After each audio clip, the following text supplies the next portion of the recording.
बात करेंगे एलयू में पढ़ाए जाने वाले लेबर लॉ सेकेंड यानी social security and social welfare legislation. इसमें स्पेशली 5 एक्ट हैं, जिसमें child labour prohibition and regulation act 1986 बच्चों को जो नियमित करता है लेबर के लिए कि कहाँ किन कंडीशन में छूट उन्हें काम करने की है और किन कंडीशन में नहीं है।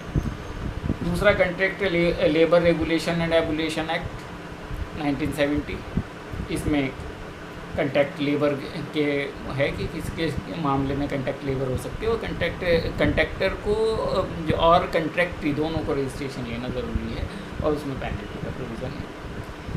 तीसरा इक्वल रिम्यूनरेशन एक्ट 1976 है। इसमें इक्वल रिम्यूनरेशन का मतलब जो है समान कार्य समान वेतन से नहीं है, यानी जो है एक से काम के लिए एक सा वेतन नहीं, बस ये है कि वीमेन और मैन को एक सी सैलरी मिलनी चाहिए, उसमें भेदभाव नहीं करना चाहिए, इक्वल रिम्यूनरेशन का। तो अगला एक्ट है मैटरनिटी बेनिफिट एक्ट 1961।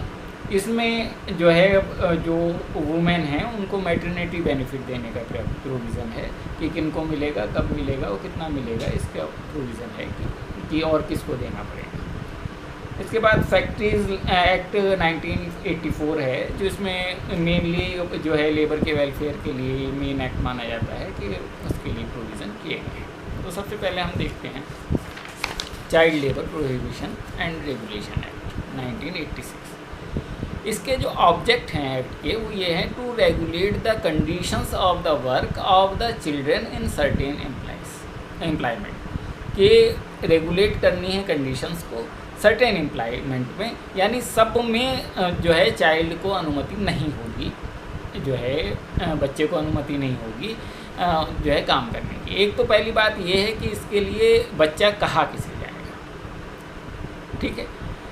तो बच्चा जो है वो 14 साल से कम एज वाले को बच्चा कहा जाएगा। इसमें 18 साल नहीं है, इसमें 14 साल है। चाइल्ड की डेफिनेशन में जो है child means a person who has not completed his 14 year of age, ठीक है।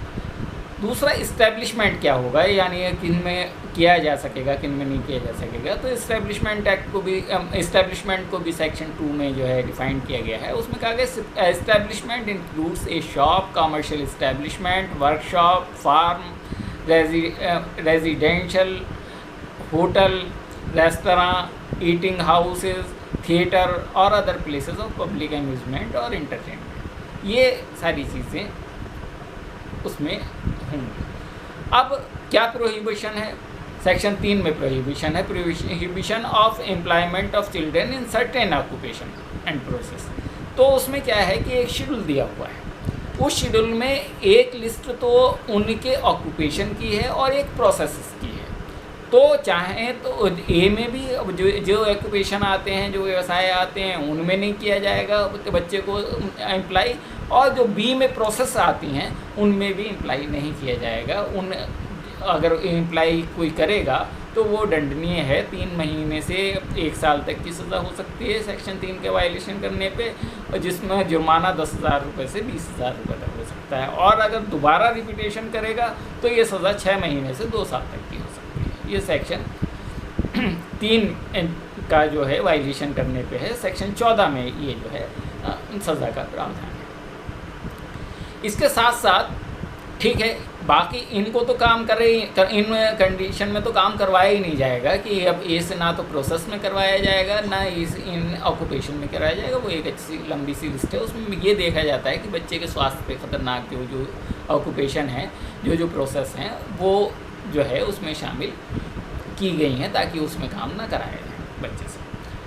इसको चेंज करने के लिए एक एडवाइजरी कमेटी के बेस पे जो है गवर्नमेंट उसे चेंज भी कर सकती है उस लिस्ट को, कि उसमें कुछ जोड़ सकती है, कुछ घटा सकती है। लेकिन इसके साथ साथ जो है कुछ कंडीशन भी हैं। बाकी बच्चे से जो काम लिया भी जाएगा, जहाँ पे इनके अलावा जिन जगह पे लिया जाएगा, तो उन पे जो है वो नहीं लिया जाएगा, मतलब बड़े की तरह काम नहीं लिया जाएगा। पहली बात ये कि 3 घंटे से ज़्यादा काम नहीं लिया जाएगा। उसके बाद इंटरवल एक घंटे का दिया जाएगा, इंटरवल फॉर रेस्ट। और 6 आवर टोटल जो है मतलब लगातार 3 घंटे नहीं लिया जाएगा, और 6 आवर्स इंक्लूजिंग ऑफ इंटरवल जो है और वेटिंग टाइम जो है उसे खर्च करना होगा। मतलब 6 घंटे टोटल उसे वेटिंग टाइम चाहे काम करने के लिए हो, चाहे इंटरवल हो, चाहे काम हो, वो टोटल मिला के जो 6 घंटे से ज़्यादा नहीं होना चाहिए। अब साथ साथ जो है काम करने के लिए not permitted to work between 7 PM to 8 AM, यानी रात में काम नहीं कराया जाएगा, और रात को जो है 7 बजे से सुबह को 8 बजे तक माना जाएगा। तो इस पीरियड में इसे काम नहीं कराया जाएगा। ओवर टाइम वर्क नहीं कराया जाएगा। और अगर अदर इस्टेब्लिशमेंट में काम कर रहा है कोई बच्चा, तो ऐसा भी नहीं हो सकता 3 घंटे एक में काम करे या 3 घंटे दूसरे में कर रहा है तो भी उस दिन उससे जो है दूसरे इस्टेब्लिशमेंट में काम नहीं कराया जाएगा। ये सेक्शन 7 में प्रोविज़न है। सेक्शन 8 में प्रोविज़न ये है कि वीकली हॉलीडे दी जाएगी, 1 दिन की जो है 1 होल डे, ठीक है। और इसे अल्टर्ड नहीं किया जाएगा 3 महीने तक, यानी 3 महीने तक एक ही दिन रहेगा। ऐसा नहीं है कि साहब आप डंडी मार के पहले तो एक दिन आपने संडे का तय कर लिया, उसके बाद में डंडी मार के जो है वेडनेसडे का तय कर दो, तो उसके 3 दिन का फ़र्क पड़ गया।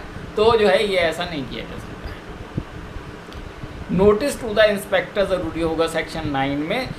उसमें क्या कहा जाएगा कि नेम एंड इसे नोटिस, जो इंस्पेक्टर होगा इसमें गवर्नमेंट का अपॉइंटेड इंस्पेक्टर होता है, उसे नोटिस दिया जाएगा किसी भी, अगर आप बच्चे को रखेंगे तो उसमें क्या name and situation end of establishment, उसमें ये बताओगे कि ये इस्टेब्लिशमेंट का पता क्या है, name of the person is in actual management of the establishment, actual management के मैनेजमेंट करने वाले पर्सन का क्या नाम है, और एड्रेस फॉर कम्युनिकेशन, एड्रेस का कम्युनिकेशन का एड्रेस क्या है, और नेचर ऑफ द ऑक्यूपेशन क्या है कि जिसमें आप काम करवा रहे हैं, यानी वो जो है उस लिस्ट के अलावा होनी चाहिए। अब सवाल ये है, ये सेक्शन 9 में लिखा हुआ है। सेक्शन 10 कहती है कि डिस्प्यूट होगा एज के टाइम पे तो क्या होगा। तो डिस्प्यूट अगर एज में होगा तो मेडिकल अथॉरिटी को उसे भेजा जाएगा रजिस्टर्ड डिसीजन के लिए, और जो मेडिकल अथॉरिटी कहेगी तो वो जो है उस हिसाब से उसकी एज मानी जाएगी। इसमें होता ये था कि जो है कोई देखने आया, अगर साहब मैं तो 15 साल का हूँ, अब उसे लग तो हमें 12 साल का रहा है, अब होता है कैसे करे, या जो है अब इंस्पेक्टर को अगर पावर दे देते तो इंस्पेक्टर पैसे ले दे के ना कर ले, या इधर उधर करके प्रेशर में ना आ जाए, तो इसलिए मेडिकल अथॉरिटी को दिया गया कि भाई मेडिकल अथॉरिटी ये चेक करे, सर्टिफिकेट दे कि उसकी एज बाकी कितनी है। अब सेक्शन 11 ये कहती है कि इसके साथ साथ जो है जो रजिस्टर हैं वो रखे जाएंगे, जिसमें name, date of birth, child की ये सारी आवर वगैरह होंगे, ये सारे रजिस्टर उसे रखे जाएंगे, और अगर इंस्पेक्टर का भी डेट मांगेगा तो उसे प्रोड्यूस भी किए जाएंगे। ये सेक्शन 11 कहती है। सेक्शन 12 कहती है कि डिस्प्ले नोटिस किया जाएगा, जिसमें जो है ये लिखा जाएगा कि सेक्शन 3 वाले जो काम हैं उनमें जो है नहीं रखा जा सकता है हमारे यहाँ, और उसके लिए जो पेनल्टी है वो एक डिस्प्ले किया जाएगा, नोटिस ये लिखा हुआ होगा, ताकि कोई आपसे बच्चा जो है काम मांगने ना आए। सेक्शन 13 हेल्थ एंड सेफ्टी का प्रोविज़न किया जाएगा कि एप्रोप्रिएट गवर्नमेंट जो है गाइडलाइन के अगेंस्ट रिलेशन में जो है सेक्शन 13 में हेल्थ एंड सेफ्टी के मेजर के लिए वो करेगी, और वो बच्चे के हेल्थ सेफ्टी के मेजर को ध्यान में रखा जाएगा। और सेक्शन 14 में मैंने बताया था कि ये जो है सज़ा होगी कि अगर सेक्शन 3 का वायलेशन किया, यानी बच्चे को आपने रख लिया उसमें जहाँ पे नहीं रखा जा सकता, तो जो है 3 महीने से जो है 1 साल तक की सज़ा, जो जुर्माना 10,000 रुपये से 20,000 तक, और रिपीटेशन अगर करेंगे तो 6 महीने की सज़ा या 2 साल तक का जुर्माना, और 2 साल तक का जुर्माना होगा। और अगर नोटिस जो सेक्शन 9 में बताया उसे देने में फेलियर होंगे, सेक्शन 11 में जो है अकाउंट रजिस्टर रखने हैं उसमें फॉल्स एंट्री करेंगे, या डिस्प्ले जो नोटिस करना है नोटिस बोर्ड पे नोटिस नहीं लिखेंगे, या किसी एक्ट के किसी और प्रोविज़न या रूल का जो है कंट्रावेंस करेंगे, तो भी जो है सज़ा होगी 1 महीने की, और यह जो है 10,000 रुपये तक का जुर्माना हो सकता है, या 10,000 रुपये तक का जुर्माना हो सकता है। अब हम बात करते हैं contract labour regulation and abolition act. इसमें क्या है प्रोविजन कि जो इसका ऑब्जेक्ट है, तो पहले ऑब्जेक्ट क्या है? ऑब्जेक्ट ये है कि to regulate the employment of contract labour in certain establishment and to provide for its abolition in certain circumstances and for matter connected there. ठीक है, रेगुलेट करना है और कुछ में एबोलिशन करना है, ख़त्म करना है कि कॉन्ट्रैक्ट लेबर इन मामलों में नहीं होगी। ठीक है, अब ये एक्ट एप्लीकेबल कब होगा? मेनली ये है कि एवरी इस्टेब्लिशमेंट इन विच 20 और मोर वर्कमैन आर एम्प्लॉयमेंट और वर एम्प्लॉयड और any day of the preceding 12। पिछले महीने 12 महीने की अवधि में या तो 20 लोग रहे हैं या 20 लोग काम कर रहे हैं, तो जो है एम्प्लॉई हैं वहाँ पर कॉन्ट्रैक्ट वर्कमैन एम्प्लॉई हैं तो वो वहाँ पर जो है एप्लीकेबल होगा। एवरी कॉन्ट्रैक्टर हु एम्प्लॉयज और any day of the preceding 12 year और मोर वर्कमैन, मतलब दोनों पे लागू होगा, एक तो इस्टेब्लिशमेंट पे और कॉन्ट्रैक्टर पे भी लागू होगा। जो सप्लाई करेगा लेबर सप्लाई उस पे भी लागू होगा अगर वो जो है 20 या 20 से ज़्यादा लोगों को जो है सप्लाई करता है या कॉन्ट्रैक्ट करता है। इसमें ये भी क्लियर किया गया कि ऐसा हो सकता है कि वो 20 से कम लोगों को सप्लाई करता हो लेकिन इस्टेब्लिशमेंट में ज़्यादा लोग काम करते हों, तो भी लागू होगा कि भाई इस्टेब्लिशमेंट में तो जो है 50 लोग शामिल हैं, उसने 5 लोगों से ले रखे हैं 5 कॉन्ट्रैक्टर से, तो 5 कॉन्ट्रैक्टर भले ही रजिस्ट्रेशन ना कराएं लेकिन उन्हें रजिस्ट्रेशन उसे इस्टेब्लिशमेंट को रजिस्ट्रेशन कराना पड़ेगा। इसी तरीके से हो सकता है कि वो 5-5 लोग सप्लाई कर रहा हो, 5-5 लेबर 10 जगह सप्लाई कर रहा हो या 4 जगह या 5 जगह सप्लाई कर रहा हो, तो कॉन्ट्रैक्टर के मिलके अगर 20 से ज़्यादा हो जाते तो भी उसे रजिस्ट्रेशन कराना पड़ेगा। ये तो एप्लीकेबिलिटी सेक्शन 1 में दी गई है। सेक्शन 2 में जो है उसके डेफिनेशन दी गई है कि भाई क्या क्या है डेफिनेशन सेक्शन 2 में दी गई है। अब सेक्शन 7 में रजिस्ट्रेशन ज़रूरी किया गया है कि रजिस्ट्रेशन ऑफ इस्टेब्लिशमेंट ज़रूरी है कि जहाँ पे भी 20 से ज़्यादा लोग काम करते हैं उसका रजिस्ट्रेशन कराना पड़ेगा। सेक्शन 10 कहती है prohibition of employment of contract labor only by the appropriate government through issue of notification after consultation with the board and not court can order the prohibition of employment of contract labor।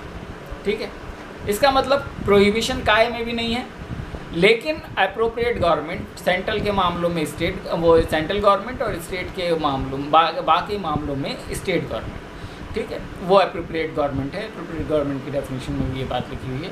ठीक है, तो वो जो है prohibition कर सकती है। Court इसमें लिखा है कोर्ट प्रोहिबिटेड नहीं करेगी किसी उसको इस्टेब्लिशमेंट को, ये मतलब सेंट्रल गवर्नमेंट या स्टेट गवर्नमेंट या अप्रोप्रिएट गवर्नमेंट ही उसे जो है एडवाइजरी कंसल्टेशन बोर्ड की सलाह पर उसे कर सकती है। सेक्शन 9 कहती है कि रजिस्ट्रेशन जो है वो रिवोक भी किया जाता है अगर मिस रिप्रेजेंटेशन से लिया गया, सप्रेशन ऑफ मटेरियल फैक्ट से लिया गया, तो इसे अब जो है प्रिंसिपल एम्प्लायर का जो एम्प्लायर है उसका रजिस्ट्रेशन रिवोक वापस लिया जा सकता है। अब लाइसेंसिंग ऑफ कंट्रैक्टर को भी लाइसेंस लेना है, ये सेक्शन 12 और रूल 21 में लिखा हुआ है। इसका भी रिवोकेशन किया जा सकता है सेक्शन 14 में। अब बात आई वेलफेयर मेजर। अब सेक्शन 16 और 17 में लिखा हुआ है कि वेलफेयर मेजर्स क्या क्या लेने पड़ेंगे।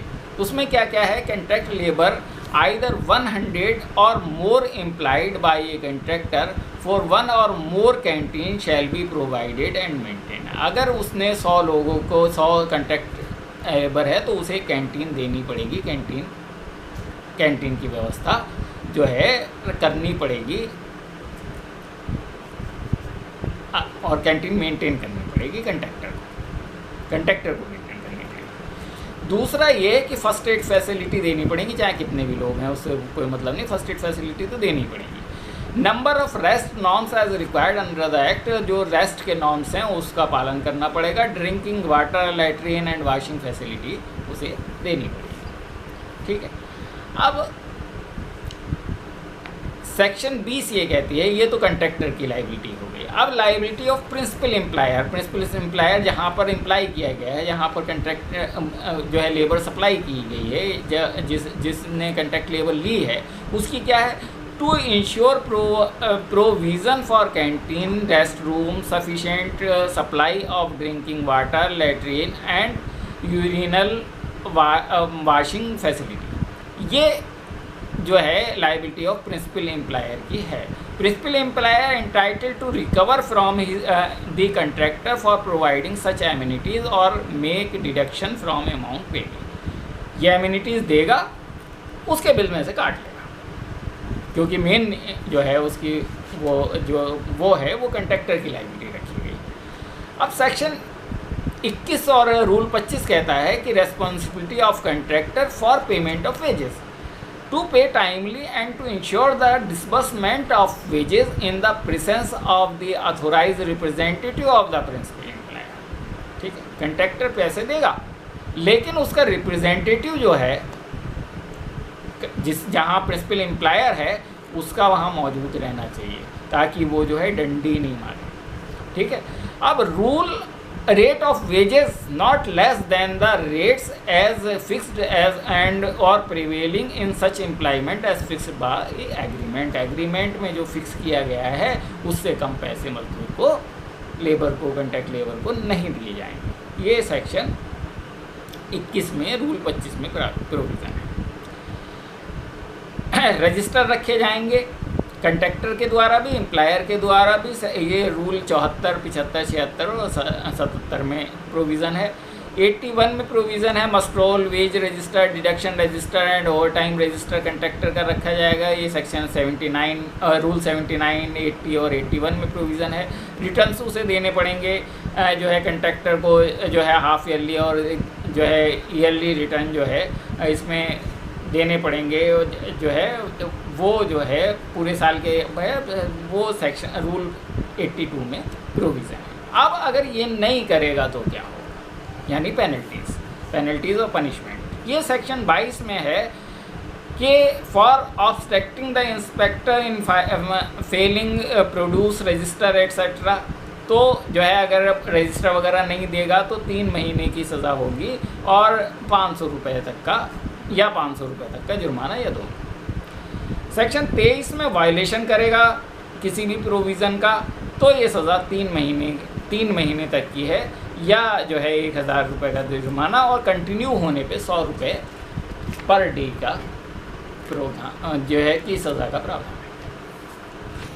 अब हम बात करते हैं इक्वल रिम्यूनरेशन एक्ट 1976। अब इसका ऑब्जेक्ट क्या है? इसका है to provide for the payment of equal remuneration to man and women worker and for the prevention of discrimination on the ground of sex against women in the matter of employment and for connected for incidental matter. तो इसका equal remuneration का मतलब ये नहीं समझिए कि समान मजदूरी आपको काम के मामले में दी जाएगी। समान मजदूरी में जो है लैंगिक आधार पर भेदभाव नहीं किया जाएगा, यानी सेक्स के आधार पर, महिला पुरुष के आधार पर कोई भेदभाव नहीं किया जाएगा। इसे प्रोवाइड करना जो है एक्ट का काम है। सेक्शन 3 ये कहती है कि सब एक्ट जो है ओवरराइडिंग इफेक्ट रखेगा। ओवरराइडिंग इफेक्ट का मतलब ये होगा कि किसी और कानून में कुछ भी लिखा हुआ होगा, इसका ये वाला लागू होगा, वो नहीं। इसके बाद सेक्शन 4 ये कहती है कि duty of employer to pay equal remuneration to man and women worker for same work और work of a similar nature. Similar nature का काम कराएंगे, महिलाओं से कराएं चाहे पुरुष से कराएं, आपको एक सा वेतन देना पड़ेगा। आप महिला और पुरुष के हिसाब से आप भेदभाव नहीं कर सकते हैं। इसमें साफ साफ लिखा है no employer shall pay to any worker employed by him in an establishment or employment remuneration cash or in kind at rate less favorable than those at which remuneration is paid by him to the workers of the opposite sex for performing the same works or work of a similar nature। Similar nature में भी ऐसा भी नहीं किया जा सकता कि महिलाओं को कम दे दें, महिलाओं को ज़्यादा दे दें और पुरुषों को कम दे दें, क्योंकि सेम अपोजिट सेक्स यहाँ पे लिखा हुआ है या महिला या पुरुष नहीं लिखा हुआ है। No employer shall reduce the rate of remuneration, reduce भी नहीं करेगा रेट का रिम्यूनरेशन के नहीं भाई तुम महिला हो, तुम ज़्यादा काम नहीं कर सकती, तुम्हें कम मिलेगा. Where the rates and remuneration payable before the commencement of this act for men and women workers for the same work or similar nature are different only on the ground of sex, then the higher or the highest rate at which remuneration to be paid. इसका मतलब ये है कि जिस time 1976 में ये लागू किया गया, उन वर्कर को जो हायर पे मिल रही थी वो दोनों में से अगर अलग अलग था तो हायर जिसे मिल रही थी वो हायर वाला दिया जाएगा. तो ये तब के लिए लागू था. साथ में सेक्शन 5 ये कहती है no discrimination to be made while recruiting man and women worker. Recruit करने में भी, चयन करने में भी जो है मैन और एंड वुमेन वर्कर में कोई डिफरेंस नहीं किया जाएगा, डिस्क्रिमिनेशन भेदभाव नहीं किया जाएगा. No discrimination on promotion, training और transfer except where employment of women is restricted. यहाँ पे वुमेन का रेस्ट्रिक्टेड है, वहाँ पे तो बात ठीक है, लेकिन पुरुष के जहाँ पर पुरुष महिला दोनों हो सकते हैं वहाँ पर ये काम नहीं चलेगा कि खाली वहाँ पे सब महिलाओं को है, यहाँ पे पुरुषों को देते हैं. These provision are applicable when priority to be given to schedule caste and schedule tribes, ex serviceman और रिट्रेंच्ड एम्प्लॉइज के मामले में इन प्रोविज़न को ये जो है एप्लीकेबल नहीं. प्रायोरिटी के मामले में शेड्यूल कास्ट को प्रायोरिटी दी जा सकती है, शेड्यूल ट्राइब्स को प्रायोरिटी दी जा सकती है, एक्स सर्विसमैन जो सेना वाले होते हैं उन्हें दी जा सकती है, या जो है छटनी से एम्प्लॉइज़ निकाले जाते हैं उनको, रिट्रेंचमेंट एम्प्लॉइज़ को भी वो जो है इससे छूट दी गई है कि भाई उन्हें प्रायोरिटी दी जा सकती है. अब maintaining of register, section 8 rule 6 कहता है कि साहब आपको इसके लिए डेटा भी मेंटेन करना पड़ेगा, up to date for all workers employed in form D at the place where the workers are employed. अब अगर इसका वायलेशन करेंगे तो क्या होगा, उसमें सेक्शन 10 में ये कहा गया है कि omit to fail maintain any register, omit to fail produce register, omit refuse और give evidence, prevent and agent servant for giving evidence, omits to refuse to give any information. ये सब काम करेंगे तो एक महीने की सज़ा या 10,000 रुपये तक का जुर्माना या दोनों हो सकते हैं. उसके अलावा इसके कंट्रावेंस में रिक्रूटमेंट करेंगे, make a recruitment in contravention of the provision, make any payment remuneration इसके कंट्रावेंस में, make any discrimination between man and women, omits और फेल कैरी आउट और डायरेक्शन एप्रोप्रिएट गवर्नमेंट. तो अगर ये सब करेंगे तो 10,000 रुपये तक का, कम से कम 10,000 रुपये तक का जुर्माना, कम से कम 10,000 रुपये का जुर्माना जो 20,000 तक हो सकता है, 10,000 से यानी 10,000 से 20,000 तक का जुर्माना, और सज़ा 3 महीने से जो कम नहीं होगी 1 साल तक की होगी, 3 महीने से 1 साल तक, और अगर दोबारा ये अपराध करेंगे तो 2 साल तक की सज़ा. और ओमिशन करने में या रजिस्टर करने में फेल रहेंगे तो जो है ऑन ओमिशन और failure to produce any register और रिकॉर्ड अगर नहीं करेंगे तो 500 रुपये का जुर्माना होगा. अब बात करते हैं मैटरनिटी बेनिफिट्स एक्ट 1961.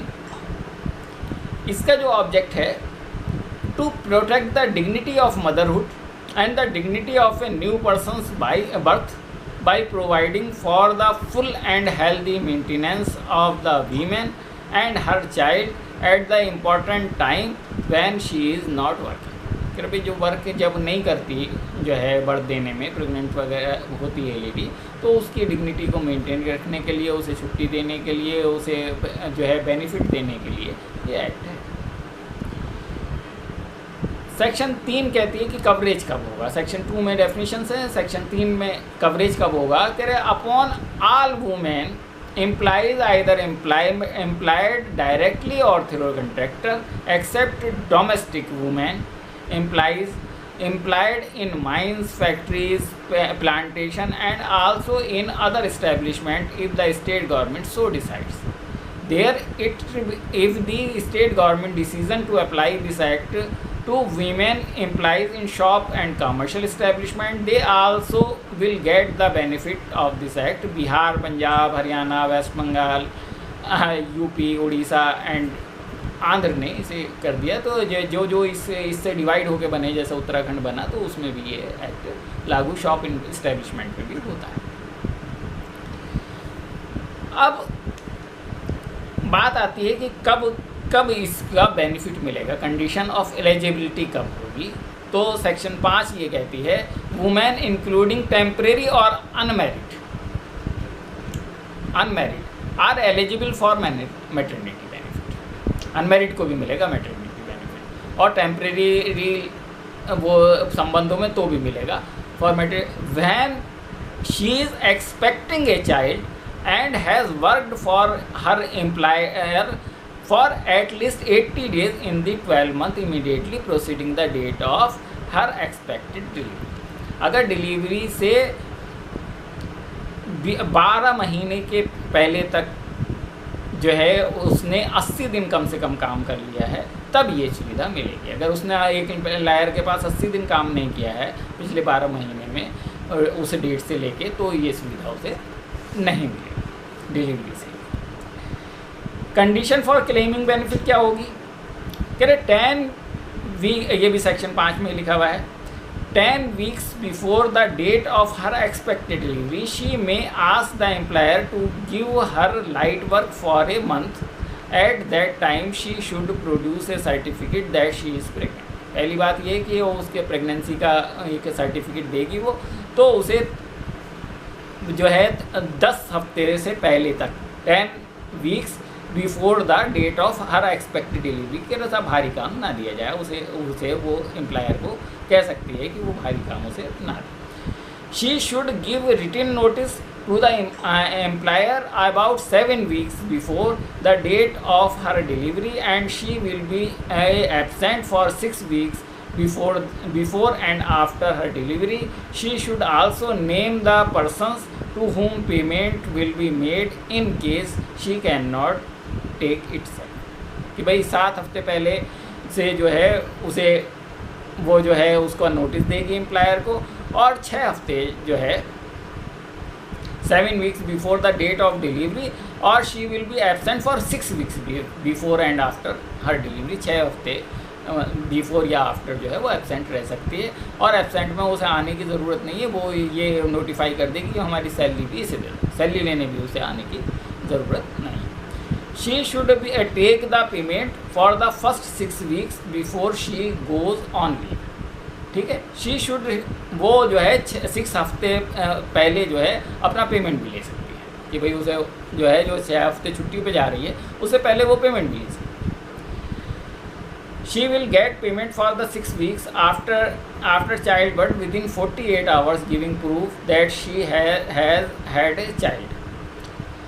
तो पेमेंट जो है 6 वीक के बाद भी ले सकती है, ये जो है उसका प्रूफ देके कि साहब उसने बर्थ किए, कि उसने बर्थ जो है बच्चे को बर्थ दिए है। She will be entitled to 2 nursing breaks for 15 minutes each in course of her daily work till her child is 15 month old।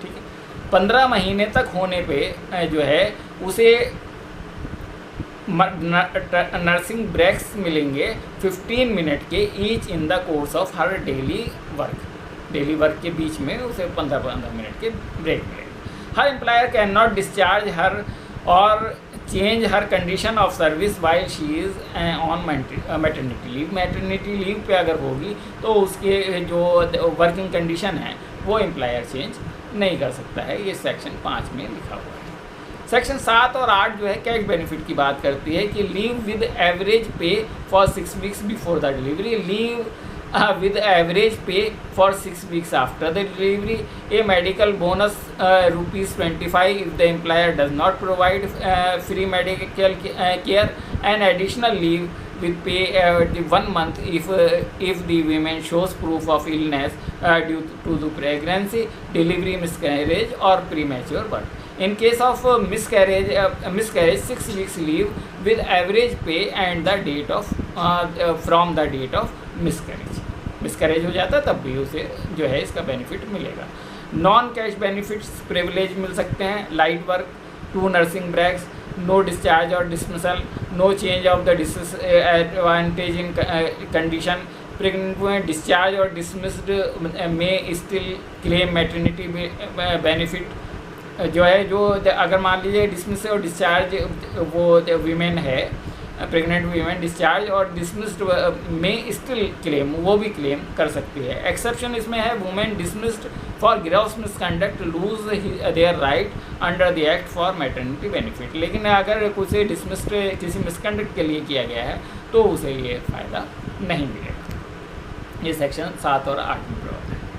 9 और 13 ये कहती है कि लीव फॉर मिसकैरेज और जो है ट्यूबरकुलोसिस ऑपरेशन वगैरह में भी उसे लीव मिल सकती है। Leave for illness arising out the pregnancy etcetera section 10 में है। अब prohibition of dismissal during absence of pregnancy section 12 में है। और जो है four feature of maternity leave का प्रोविज़न जो है सेक्शन 18 में है।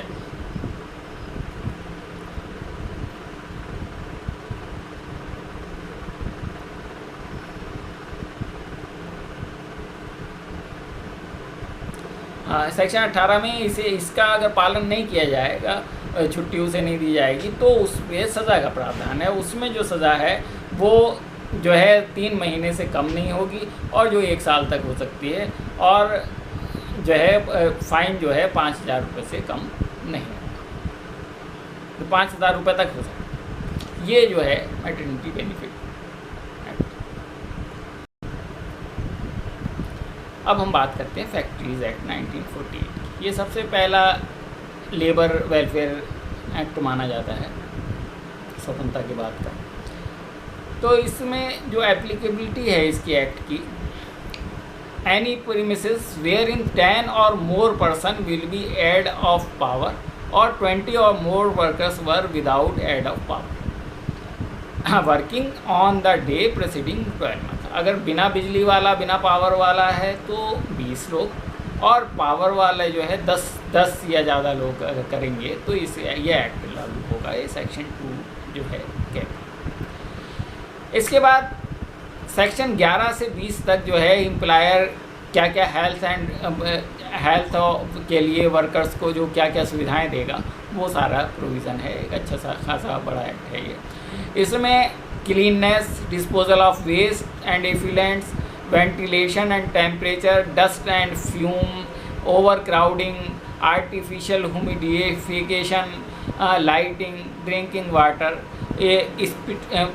स्पिटून्स यानी थूकदान वगैरह, ये सारी चीज़ें जो हैं सेक्शन 11 से 20 में हैं। अब रजिस्ट्रेशन रखना पड़ेगा, उसका रिन्यूअल फैक्ट्रीज़ को कराना पड़ेगा, वो सेक्शन 6 में है। सेफ्टी मेजर्स रखने पड़ेंगे, ये बड़ा इंपॉर्टेंट है, वो सेक्शन 21 से सेक्शन 28 तक है, जिसमें fencing of machinery, work on the near of machinery in motion, employment prohibition of young persons on dangerous machines, striking gear and devices for cutting off power, self-acting machines, casing of new machinery, prohibition of employment of women and children near cotton openers, hoist and lifts। ये सारी चीज़ें जो हैं safety measures में आती हैं। इसके साथ साथ वेलफेयर मेजर्स करने पड़ेंगे। वेलफेयर मेजर सेक्शन 42 से 49 तक हैं। उसमें क्या करना पड़ेगा, वॉशिंग फैसिलिटीज़ देनी पड़ेगी, facility for storing and drawing clothing देनी पड़ेगी, फैसिलिटी फॉर सिटिंग देनी पड़ेगी, फर्स्ट एड अप्लाइंसेस देने पड़ेंगे, 1 फर्स्ट एड बॉक्स होगा जो 150 worker, not less then 1 for every 150 worker पे एक फर्स्ट एड बॉक्स होगा। ये नहीं कि पूरी फैक्ट्री के लिए एक बॉक्स लगा दिया, 5,000 लोग काम कर रहे हैं। कैंटीन वेयर देयर आर 225 और मोर वर्कर्स, 250 से ज़्यादा काम है तो कैंटीन भी रखेगी अगर वर्कर्स हैं। Shelters room, rest room and lunch room when there are 150 और more workers. Creche where there are 30 and more women worker, welfare office when there are 500 or more workers। ये जो है वेलफेयर मेजर्स हैं। Working hour, spread our and over time for adults के लिए जो है section 51, 54 से 56, 59 एंड 60 में प्रोविज़न है। इसमें weekly hours not more then 48 घंटे से ज़्यादा काम एक हफ्ते में नहीं लिया जाएगा। Daily hours not more than 9 hours. Interval for rest at least 1.5 hour और ऑन वर्किंग ऑफ 5 आवर्स। 5 घंटे पे आधा घंटे का आपको इंटरवल देना पड़ेगा। Spread over not more than 10.5 hour. 10.5 घंटे से ज़्यादा काम नहीं लिया जाएगा। Overlapping shift prohibited. Overlapping shift नहीं ली जाएगी। Extra wages for over time double than normal rate of wages. Over time का रेट डबल होगा नॉर्मल वेजेस से। Restriction on employment of women before 6 AM and beyond 7 PM। रात में काम नहीं लिया जाएगा 6 AM से तक और बियॉन्ड 7 PM। 6 AM मतलब सुबह 6 बजे से 7 बजे तक ही काम लिया जाएगा। शाम को 7 बजे तक, रात को शाम को 7 बजे से सुबह को 6 बजे तक वीमेन से काम नहीं लिया जाएगा। अब बात होती है employment of young persons. Prohibition of employment of young children यानी 14 years. Non adult workers to carry token certificate of fitness का नॉन एडल्ट जो हैं उन्हें फिटनेस का सर्टिफिकेट लेना है। Working hours for children not more than 4.5 hour और not permitted to work during night shift. ठीक, नाइट शिफ्ट में काम नहीं कर सकते। ये सेक्शन 67, 68 एंड 71। अब 79 में जो है वो एनुअल लीव एंड वेजेस है। ये worker having worked for 24 days, 1 day for every 20 days and for a child 1 day for working of 15 days. ये जो है लीव आपको देंगे। ये 79 में। अब जो पेनल्टीज़ हैं, ऑफेंस हैं, वो पेनल्टीज़ हैं वो सेक्शन 92 से 106A तक है। 92 से 6 for contravenes of the provision of the act and rules, जिसमें 2 साल तक की सज़ा है और 1 लाख रुपए तक का जुर्माना। ये तो ऑन कंटिन्यूएशन ऑफ कंट्रावेंशन अगर ये लागू रहता है, जारी रहता है कंट्रावेंशन उल्लंघन, तो 1000 रुपये पर डे की पेनल्टी है। On contravention of chapter 6 pertaining to safety and dangerous operation. Safety और में अगर सेफ्टी और डेंजरस सेफ्टी या डेंजरस वाली जो मैंने बताया था वो करेंगे तो 25,000 रुपये से not less than ₹25 in case of death और not less than 5,000 in case of serious injuries. ठीक है। ये subsequent contravention of some provision imprisonment of 3 years और fine not less than 10,000 which may extend to 2 lakhs। Obstructing inspector को obstruct करेगा तो imprisonment है 6 महीने की जो और फाइन 10,000 रुपये का या 10,000 रुपये का fine. Wrongful disclosure as a result pertaining to result of analysis. Wrongful disclosure करेगा तो इम्प्रिजनमेंट है 6 महीने की जो 10,000 रुपये या 10,000 रुपये का fine. For contravention of provision ये कंपलसरी डिस्क्लोजर ऑफ इंफॉर्मेशन जो है उसमें जो है imprisonment up to 7 years with a fine up to 2 lakhs and continuation fine 5,000 rupees per day. Imprisonment of 10 years when contravention continues for 1 year. अगर continuous 1 साल तक रहता है तो 10 year की सज़ा होगी, जिसमें कंपलसरी डिस्क्लोजर है इंफॉर्मेशन का। ऑक्यूपायर स्पेसिफिक लाइबिलिटी है अब ऑक्यूपायर की। Right to work imminent danger के मामले में ये प्रोविज़न है, इसलिए इतनी सज़ा का प्रावधान। ये जो भी मैंने जानकारी आपको दी है ये आपके जानकारी के लिए है। साथ साथ जो LLB में जो स्टूडेंट्स हैं उनके खाली एक सिलेबस जानकारी समझिए इसको, उसकी डिटेल की जानकारी आप अपने नोट्स वगैरह से या जो टेक्स्ट बुक्स हैं उससे ज़रूर करें।